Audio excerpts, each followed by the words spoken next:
Hello everybody, this is Professor Paul Hicks coming to you from my quarantine bunker, my office here at home. I hope you guys are doing well. I hope you're staying safe, you're staying at home, and nobody's getting sick. I know that this has probably been some difficult times for you as far as trying to do all of your homework without the aid of a teacher right there all the time. But I do want you to know, I'm making these videos because I hope that they will help you. Please pay attention to the videos.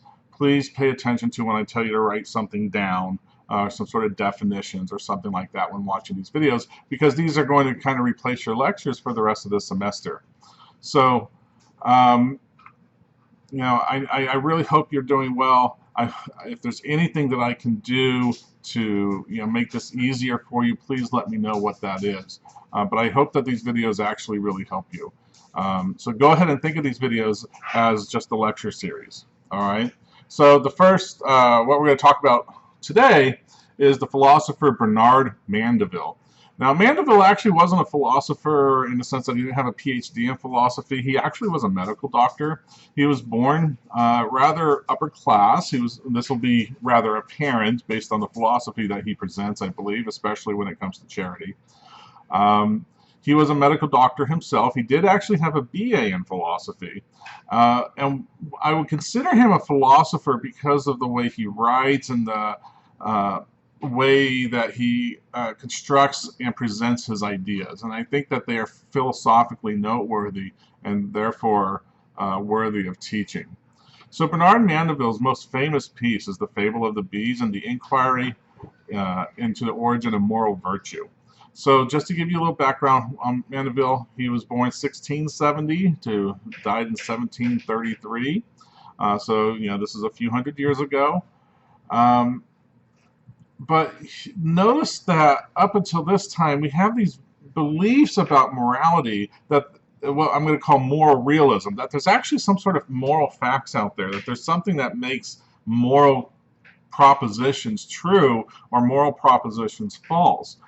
Mandeville's going to challenge this idea. He actually is what we're going to be calling an immoralist. He does not believe that there is any realism to morality whatsoever. Morality is made up. It is made up as a way of controlling people by philosophers and what he calls these skillful politicians. So let's kind of get into this a little bit, and you'll see Mandeville's philosophy. All right, so he starts out on public vices and public benefits with this quote. He says, "One of the greatest reasons why so few people understand themselves is that most writers are always teaching men what they should be and hardly ever trouble their heads with telling them what they really are. As for my part, I believe man to be a compound of various passions, and that all of them, as they are provoked and come uppermost, govern him by turns, whether he will or no." So when you think of Mandeville, think about morality as what morality is metaphysically, not so much what you think it should be or something like that. Just think about what it is, because that's what he's going to actually challenge. So he says all uneducated animals desire only to please themselves and naturally follow the bent of their own inclinations, without concern for any sort of good or harm of their own pleasure. Human beings are animals, and we're doing this very much, right? We are constantly seeking some sort of inclinations, or fulfilling some sort of inclinations to get some sort of good that we actually want.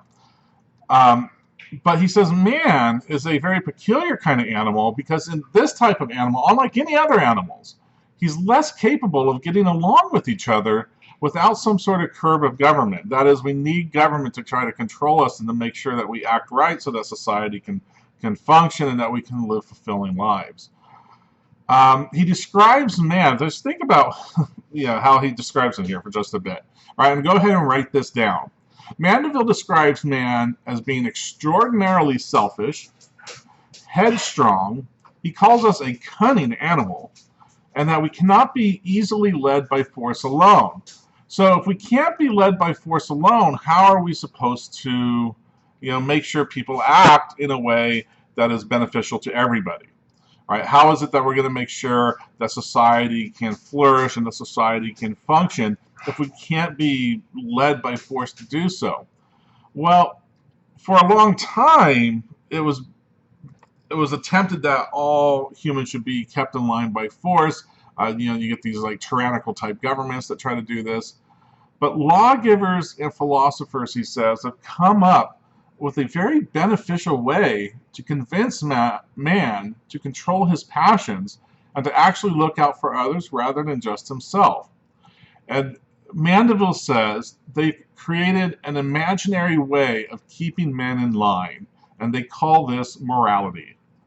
Right? Morality is just a way to keep people in line.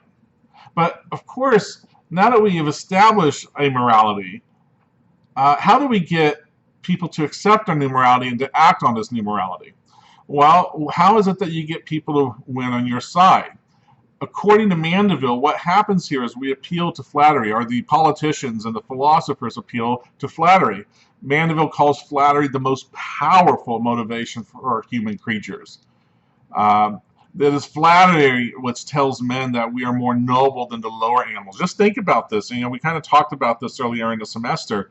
We see ourselves as higher order animals. We see ourselves up on the top of the food chain, you might say, and we look at other animals as being lower, right? But even amongst humans, do we have some humans that act like beasts or act like animals? And we have some that we consider to be more lofty, more high-spirited, right? They're more noble than some of these lower type of animals. Humans, though we're told, are able to have vast understanding, great discernment, and even given extraordinary praise for the rationality of our souls, right? Men who will naturally react to flattery were then taught honor and shame. So we have flattery, we're putting compliments onto people, we're basically saying that they're better than others. All right, and so now, in order to really hone down to make sure that people actually follow the morality that we teach them something called honor and shame. We have them seek out honor and try to avoid shame. And this is going to be what he calls one of being the greatest good men could ever aspire to, and the other being the worst evil that men can ever become.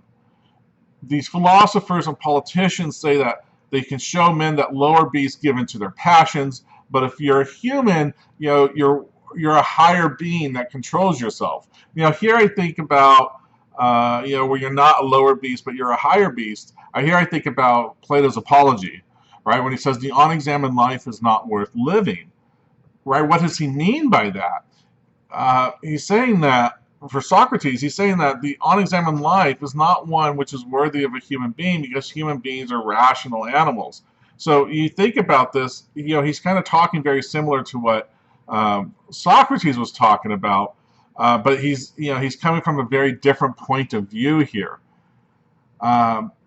Where Socrates, of course, thought there really was some sort of morality, and Mandeville doesn't. So I don't want you to confuse that part. So men are going to naturally react to flattery. If I compliment you, you're gonna react well. Then you're taught honor and shame, right? And we separate, when we talk about honor and shame, we separate people into two different classes. We say that there are men who have certain characteristics and other men that have other characteristics. So let's talk about what those first characteristics are. So the first class of men are described terribly, right? That they're abject, they're low-minded people, they're only hunting after immediate enjoyment, they're incapable of self-denial, they have no regard for the good of others, they have no higher aim than their own personal advantages, they're enslaved by voluptuousness, they yield without resistance to every desire, they make no use of their rational faculties except to heighten their sensual pleasure. That is, they are vile, groveling wretches, the dross of their kind, like men only in their shape, and differed from brutes only in appearance. So that's the way that we look at certain people. And then we present to you another way that a human can be, and that another man can be.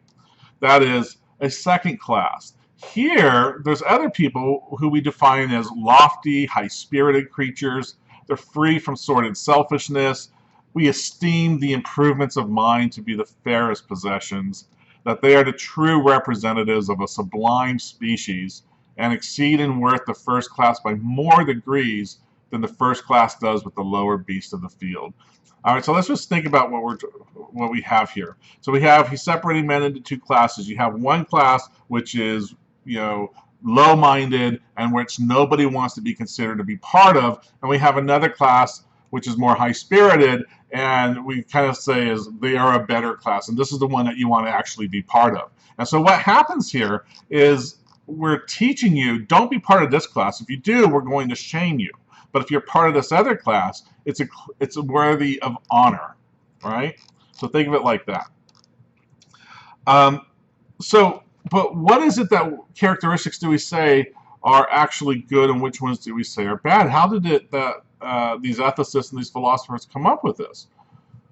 Well, what they've done, according to Mandeville, was to look at their own characteristics and take the qualities that they have over other people and say, the qualities that I have, these are the good qualities. Those are the best qualities. Anything that I have here, right? And if you don't have it, well, then you're kind of a lesser human than I am. You're not as great, as wonderful as I am, right? Notice what's happening here. I got a little bit of pride, right? We're told that pride is actually supposed to be a bad thing, but according to Mandeville, all philosophers are filled with pride. Anybody that talks about living a moral life or a principled life is simply filled with pride, right? And this is something that a lot of people argue against. If you think about the 7 deadly sins, pride is one of them, right? So you get these ethicists that are talking like this. So these philosophers argue against pride. They say it's this horrible thing, but yet they're completely chock full of it, according to Mandeville. They'll go to any length to convince people that they're somehow better than others. They will endure any inconvenience, undergo any hardship just to have the pleasure of counting themselves as part of that second class and not of the first class. And this is why he says it's really hard to argue with people who consider their lives to be so virtuous, because once they've endured a hardship, they're not going to give up a single inch to go to your position whatsoever. Right? They're just stuck in their belief of their own virtuosity. Right? Now what happens is now we have these philosophers that create this morality, and now you get these skillful politicians that want to control people, and now we've married these ideas with government. You've had the philosophers come up with the morality, and now you have skillful politicians to run government who are going to somehow enact these philosophies into and codify them into law. They do this so that they can control other men, and they also do it because they receive admiration, right? People really do admire the office of the president, for example, or the office of a senator, or something along these lines. You may not like a particular president or a particular senator, but that's not the point. Right? But you admire like the offices of it. These people have convinced other men that since they're interested in the benefit of society, they should be in control. Think about Plato, and going back to Plato's Republic here, right? Remember, who does Socrates think should rule? You should have philosophers, kings. And notice what Socrates is really doing is he's taking the characteristics that he sees as the best, that are most high-spirited, the most lofty, right? Wisdom and knowledge and justice. And he's saying, since I am concerned about that, then I'm concerned about justice and all these wonderful things, then clearly I should rule. All right, now, well, Socrates doesn't necessarily say he should rule, but he certainly does say the philosopher king should rule, and the philosopher should rule. So Mandeville is kind of hinting at that a little bit. Mandeville doesn't think that that's the way it should be. Remember, this Mandeville saying this is the way things are. You might object to this, right? And say that, well, there's never been some sort of society where that was not civilized prior to the worship of some sort of overruling power, maybe like a god or religion of some sort, which somehow is supposed to give people some sort of understanding of good and evil.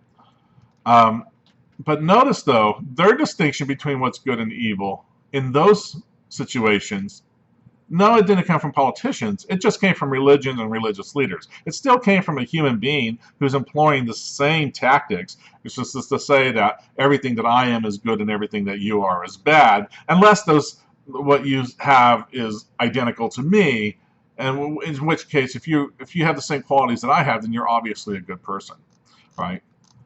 But look, if you look to history and other societies, we'll find that those who are thought to excel in virtue are also the ones who are the most powerful and rich.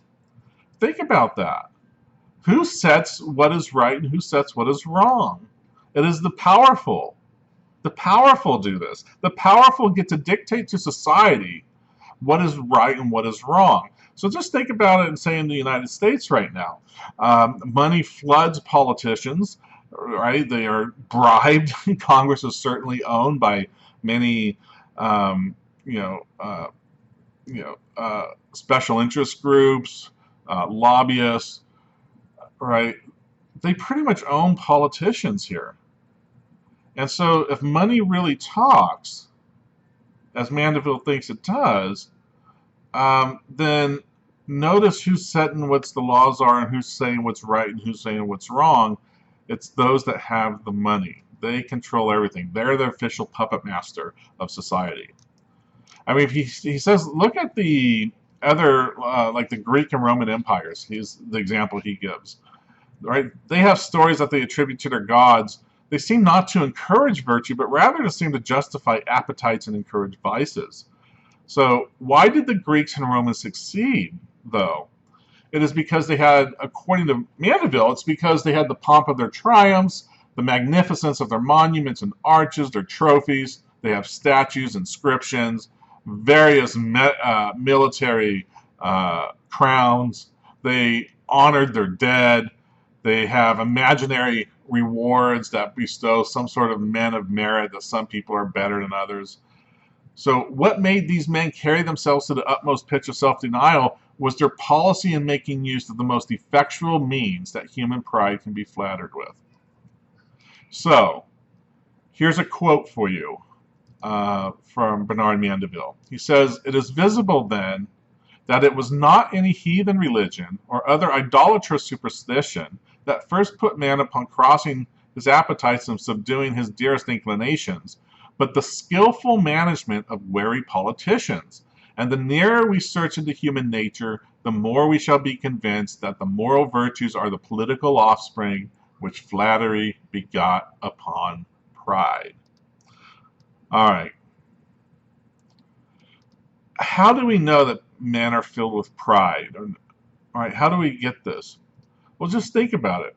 Men, he says, according to Mandeville, they'll do anything to have praise of their fellow man. Think of how children are taught manners, for example. Girls are taught to be considered womanly by being praised for how cute they are. Boys are taught to be fine gentlemen. They're told all fine gentlemen do as they bid, and that none but beggar boys are rude or dirty their clothes. Right? So we're telling these little boys that if you get dirty, you're kind of like that second class of people. But if you stay clean and do as you're told, then you're going to be part of that the second class of people that are, the higher class of people. And we train these into kids very, very young.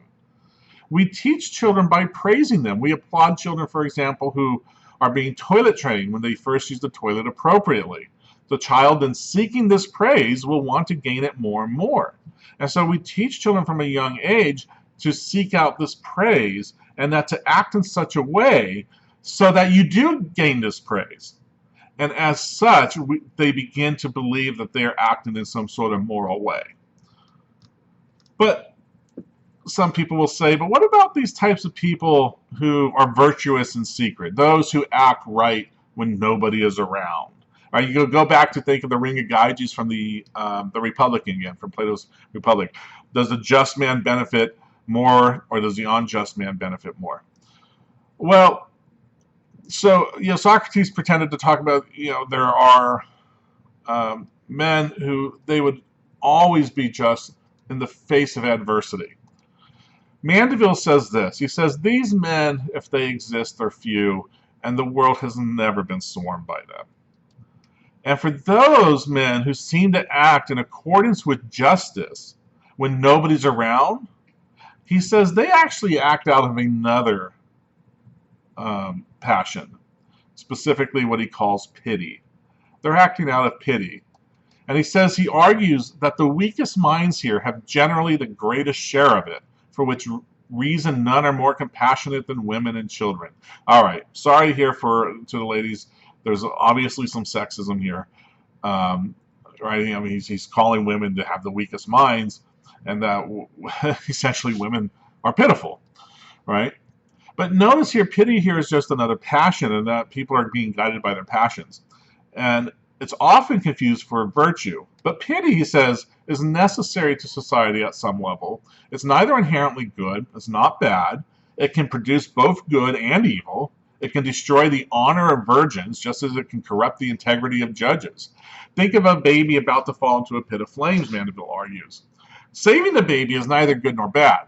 Whatever the benefit the baby receives, we're only obliged to ourselves, for to see it fall and do nothing would have caused us pain when we desire to prevent. We don't save the baby for the sake of saving the baby. We do it to prevent our own pain. So when some years back, I read this article where a off-duty police officer was walking along a frozen lake, or on the side of a frozen lake, and he happened to see a child that was drowning in the lake. And the officer went in there and pulled the child out and saved the child. Now, he was asked later, why is it that you saved the child? You risked your life. You could have died, you could have been harmed, but you risked your life to save the child. And his answer, I think, sums up Mandeville very well. He says, because I couldn't live with myself if I didn't do it. I couldn't live with myself because I didn't do it. Think about that. He's not doing it for some sort of great moral principle. He's doing it because he benefits. He benefits from it. He doesn't want to be the type of person who is selfish and doesn't take care of others and never think of others first. He wants to put himself into that, more spirited category of man. And he doesn't want to live with himself if he was to let a child die. So notice he did what is considered the right thing to do only for his own benefit. And is that really moral? According to Mandeville, if you're benefiting from what's considered a moral action, you're not doing it for moral reasons. You're doing it because you benefit from it, right?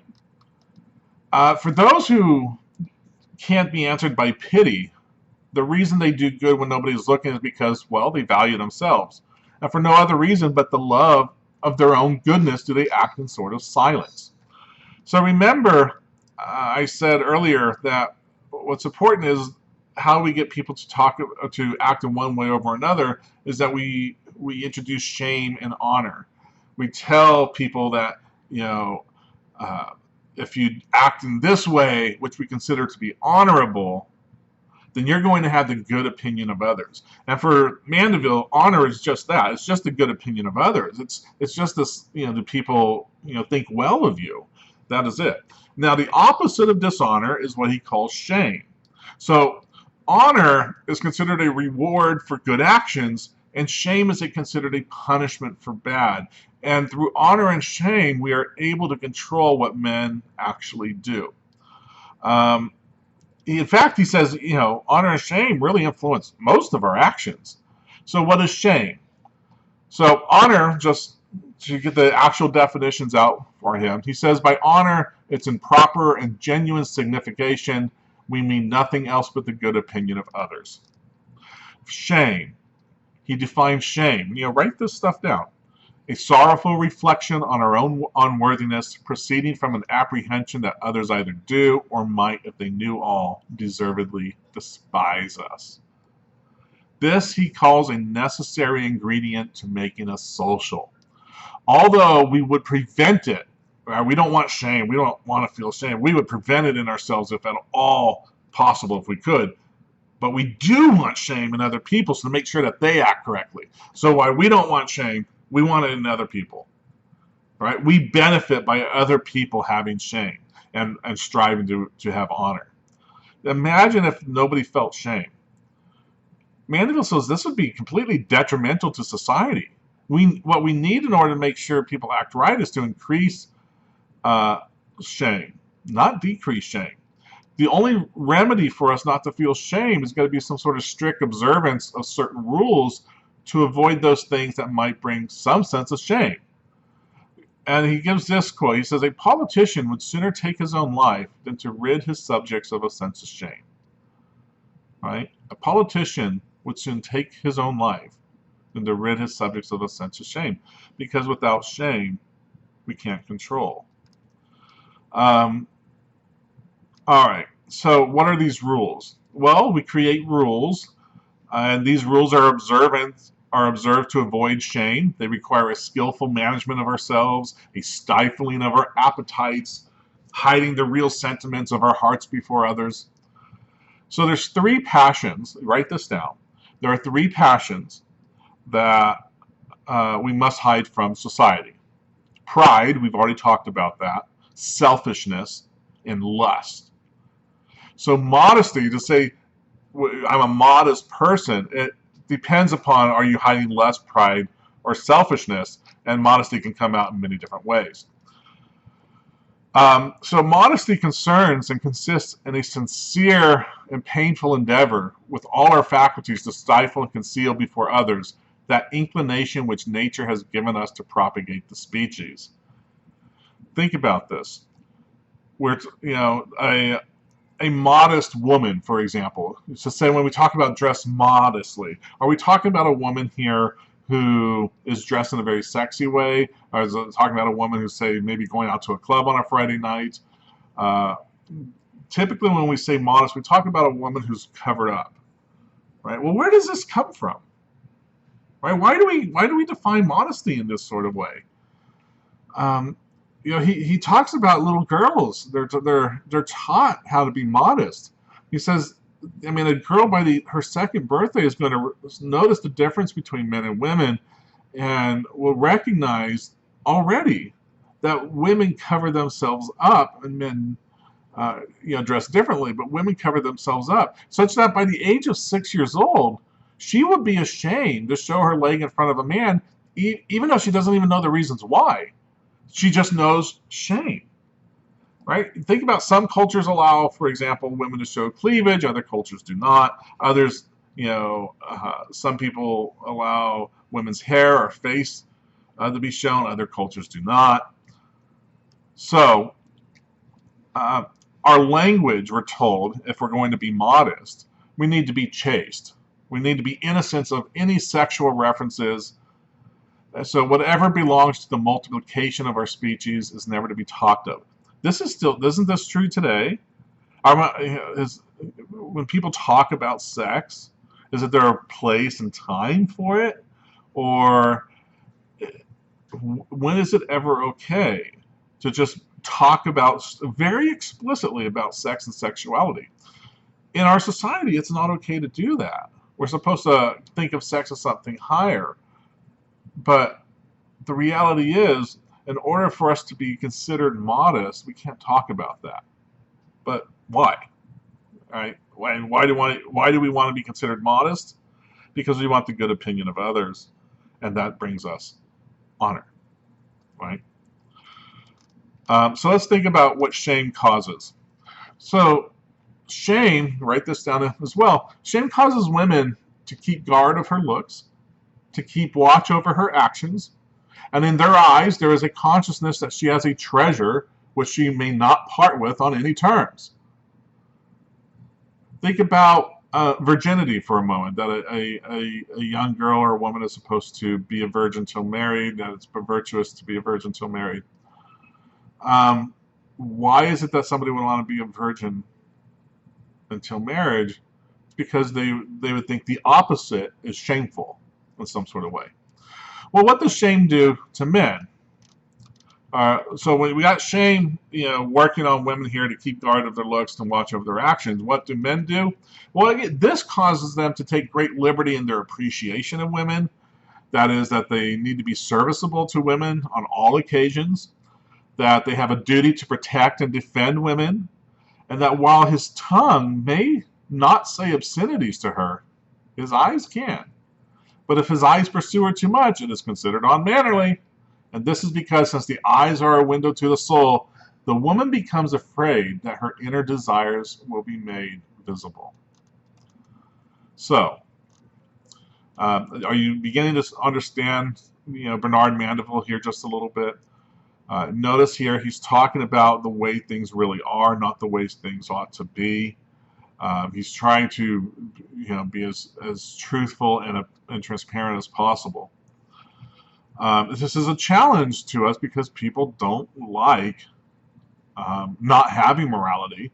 But remember what he says: you only feel that way, you're only so convinced of your morality because you've invested so much time into it and so much energy into it. All right. Looks like I have a friend here. Hello, everybody. This is Madeline the cat, and she's just interrupting me right now, so we're gonna have to let her go. Mwah. All right, so thank you, Madeline, for your appearance there. All right, so let's also think about morality a little deeper.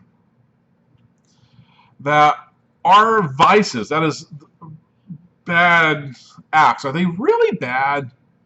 Or is virtue and vice, they're really kind of married to each other, according to Bernard Mandeville. So, what does this mean? It means that some people who are thought to be virtuous actually rely on vice. In fact, they cannot be virtuous unless others were actually vicious. So, for example, think of the merchant that sends corn or cloth into other countries to make wines and brandies. Doesn't that, right? So I'm creating wine, creating brandy, but doesn't that encourage the growth of manufacture in my own country? Doesn't that increase business for navigators and custom officials? And isn't all of this dependent upon lavishness and drunkenness? So think about this. If nobody drank wine, if nobody drank alcohol except what their heart or health required, imagine all the people that would be out of business. Wine merchants, vintners, coopers, right? Everybody.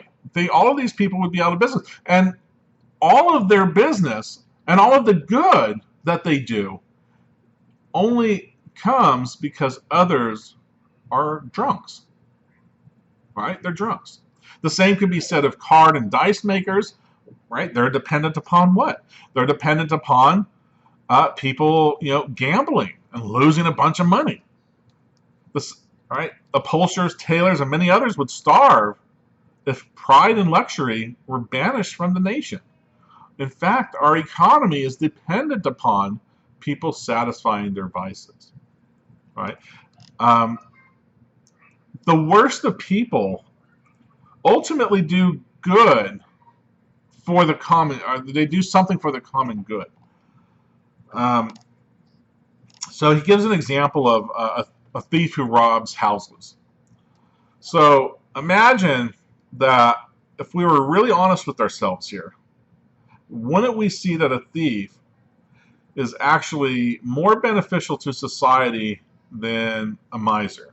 So for example, so you have a miser who's saving all of their money. So let's say they have $10,000. They're just shoving it onto their mattress, right? They're just saving it for a rainy day. Does that person really benefit society? Or imagine a house thief comes in and goes into their mattress and steals the $10,000. Now, this thief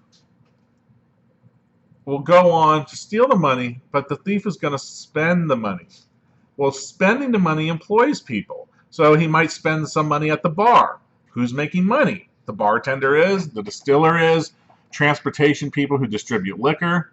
Maybe he goes out and spends money on the prostitute. And once again, who's making money? People who make dresses, stockings, people who make makeup. Right? Look at all these people profiting off of this one guy being a thief. He then goes down the road and is caught maybe taken to court. More people are making money. You have a prison industrial complex. You have jailers and judges and police officers whose entire jobs are dependent upon people breaking the laws and doing things which society sees them as wrong. But vice, he says, these types of vices, whether it's gambling or drinking or prostitution, what have you, these types of vices in the right place at the right time is necessary for society to function. So think about alcoholism for just a moment. When we think about alcoholism, we think about it in a negative way. We don't think about, oh, that's that person's an alcoholic, good for them, right? It's destructive. But does alcoholism actually have a good side? When you drink, it makes people forget your sorrows. It brings about senseless laughter. It provides courage for soldiers. Imagine, and there was a war, but nobody had alcohol. Where would that courage come from? Imagine, another thing, you drink alcohol, it makes you feel warm even though it's cold outside. And now I know you think being an alcoholic is bad, but also think about all the industry which is completely dependent upon it. So, for example, just think of malt, right? Just malt, right, which is needed for beer. People think this is bad, but rents are paid, ground is tilled, tools are made, cattle are employed. Many poor people are employed in these industries. There's labor, which is necessary for the husbandry, the malting process, the carriage and distillation, the transportation. And this is just for malt. This doesn't even talk to all the other spirits. This is just one. So yeah, there are victims, such as sudden deaths and medical problems. And their problems, though, are all outweighed by all of the good that comes from liquor. Alcoholism can actually be a good thing.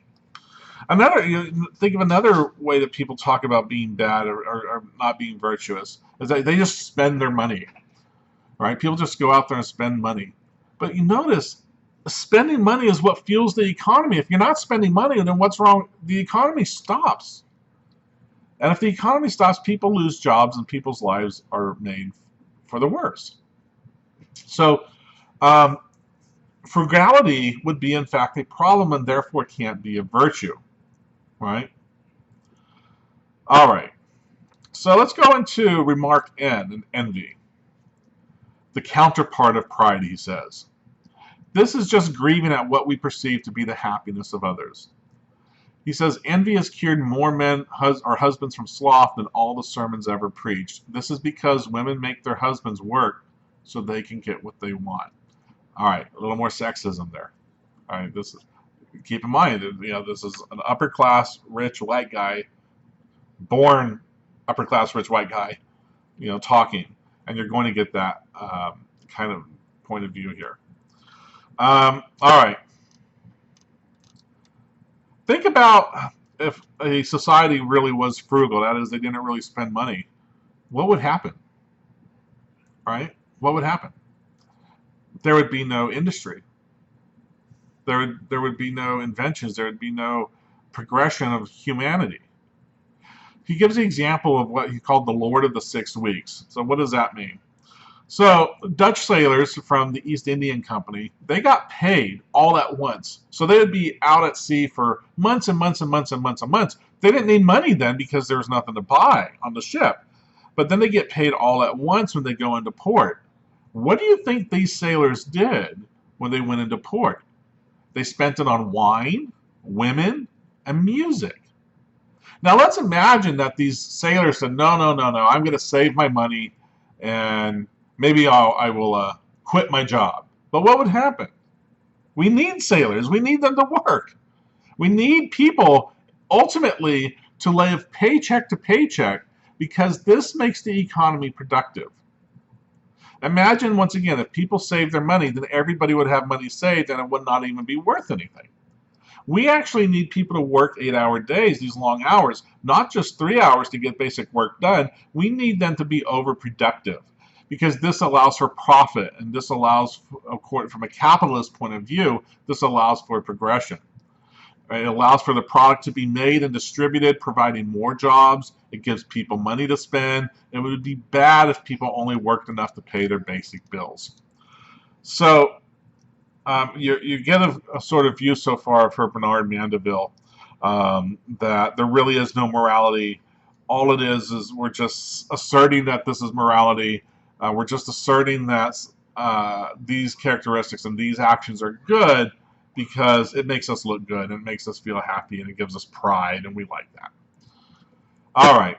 So last part I want to talk about is the charity and charity schools for just a bit. Charity. So when you think about a charity school, so a charity school back, right now we have, K through 12 is paid for by the state. That is, you get a certain education. Like back then, in Mandeville's time and place, there wasn't free public education. And so what would happen, you would have to pay to go to school. Well, the Catholic Church and other religions came in and they actually started schools, and they would be free to the poor. And these were called charity schools. Mandeville was absolutely against this idea. He hated the idea that poor people would ever get an education. And so let me go ahead and explain why here. Well, first of all, he says charity is rare. It really doesn't happen, right? Because remember we were talking before that if charity benefits you, then it's not really charity. It's just selfishness, right? I mean, going back to the cop that rescues the boy, not to rescue the boy for the sake of rescuing the boy, but because he couldn't live with himself if he didn't. If you're doing something only because you get something back, then it's not charity, all right? If charity benefits you, then if you did it for the sake of charity, or did you do it for the sake of what that benefit was? Usually, he says, when somebody says, I did it out of charity, he says, you're lying. No, you didn't. You did the action because of the benefit that it provided. He actually calls charity, what he calls it counterfeit charity. What happens is we get pity, which we've already talked about. It pains us to watch somebody go through some sort of harm, and so we give money. It's also for pride and vanity. Think of it. I'm thinking of any USC basketball fans, the Galen Center at USC. So why is it called the Galen Center? Well, the reason it's called the Galen Center is because Lewis and Helen Galen donated $50 million to construct the building for the express right to put their name on the building. They paid to have a building at a major university just so their name can go on it. Why would they do that? That, my friends, according to Mandeville, that's pride and that's vanity. Hospitals are built this way. Universities are built this way. Another reason people say that they're charitable is because of the afterlife. That is, if I'm charitable, then I can work my way into heaven. But once again, are you doing this to be charitable, or are you doing that to get into heaven? You're doing it to get into heaven, then it benefits you. And you're not doing it for charity whatsoever. The other reason people give money and donate money to charity is they want money spent in a particular way. And human beings have this love of power and this love of ruling, and just to say, I want things done my way. And so people give money sometimes just to do that. All right, so charity really isn't something that exists, according to Mandeville. So let's get into the idea of charity schools. Well, people think that we should send these children to charity schools because they'll be taught certain principles of religion. They can read the Word of God. They'll have a greater opportunity to improve in virtue. People say they don't want to see these kids, dirty, half-dressed, cursing, exhibiting how miserable they are to be poor. Supporters of charity schools say that helping poor kids receive an education will slow crime rates, and in a few years, all of society will benefit. All right, well, those are possibly some sort of noble aims, but here's the way Mandeville looks at this. Charity schools create sloth. That is, the educated, if you educate people, people don't want to dig ditches. They don't want to do the hard labor. He says, quote, an abundance of hard and dirty labor is to be done, and coarse living is to be complied with. Where shall we find a better nursery for these necessities than the children of the poor? All right? So we need somebody to dig ditches. We need somebody to do the really hard grunt work. Right? You go back to Plato. Plato talked about this too. Right? He says those that are, gifted in the mind but weak in body, strong in the mind, weak in body, and then there's some that are strong in body, weak in mind. Well, according to Mandeville, all the poor people are weak in mind and strong in body, and so we should have them, not educate them, not give them a better mind or better opportunities. We need them so that they do the grunt work, right? We need them to work for us. Notice what he's talking about here. You know, he doesn't have to do it because he is, well, upper class white guy, right? But notice, you know, he wants other people to have to suffer. Another reason he's against, so, you know, one reason he's against charity schools is because, you know, the poor need to do the hard work, and if you educate them, then they won't do the hard work. Another reason is that he says that if you were to give kids an education, it's going to fill them with false hope, right? You're going to think like, oh, they're going to be able to get out of this class and they're going to be able to have a better life. And the reality is they can't. They're poor. They need to stay poor, and they need to just do the work. We need, another thing is, right, we need ignorant people to work, right? We need ignorant people to work. He says, by discouraging idleness and steadiness, you may compel the poor to labor with force. So by bringing them up in ignorance, you may make them accustomed to them real hardships without being ever sensible themselves that they are such.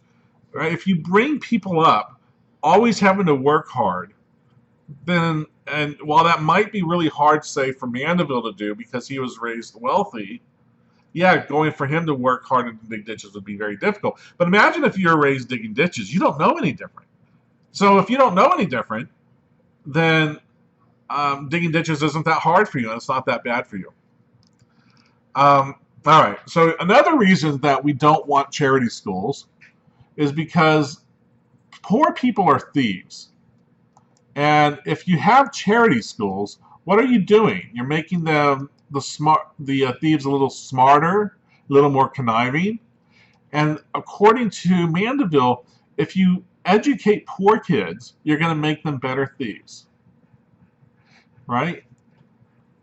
You're going to make them better thieves. So in order to get rid and to squash stealing, you don't want to educate poor kids. Right? So wait a second then. Some people like to argue that education will actually cure crime. According to Mandeville, we don't need education to do that. We need punishment. We need more punishment, more strict, more severe punishment. He says, it's said that we should let 500 guilty people go free rather than kill one innocent. But while it's possible that one innocent person is sacrificed, it is a crime against society to not administer justice with strictness and severity. He says if you were to hang people who committed minor offenses, all of society would be better off. Think about that. So imagine if we started, giving the death penalty to people that shoplifted. I'm willing to bet shoplifting will go down. All right, that's what Mandeville is trying to argue, is that society would be better if we just, killed those that are doing bad. Look at all the places where the laws are plain and severe.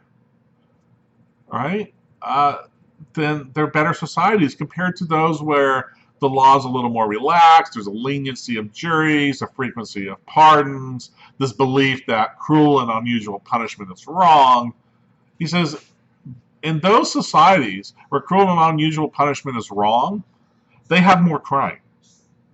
If you were just to punish people very severely, then crime would start to go away. And if you really want crime to go away, punish severely, don't educate. A lot of people don't like Mandeville here, and so I'll be interested to read your discussion questions on this. All right. Another thing, education, he says, makes people question God and religions. We don't need schools to do this. He says we have churches to do this. All right, we have churches to do this. We don't need to teach religion to these kids. Have them go to church. Don't have them go to school. All right, so there's Bernard Mandeville in a nutshell. Morality doesn't exist. We only say morality exists because it's coming from skillful politicians and philosophers. All it is that we're trying to make people do what we want them to do, and we shame them if they do wrong or what we consider as wrong, and we give them honor and think well of them if in fact they do what we consider right. All right. So there is in fact no sense of morality. There is no morals whatsoever. It's all just made up. All right. So I look forward to reading your questions and reading your discussion posts on this. So once again, everybody stay safe out there, and I will talk to you next week.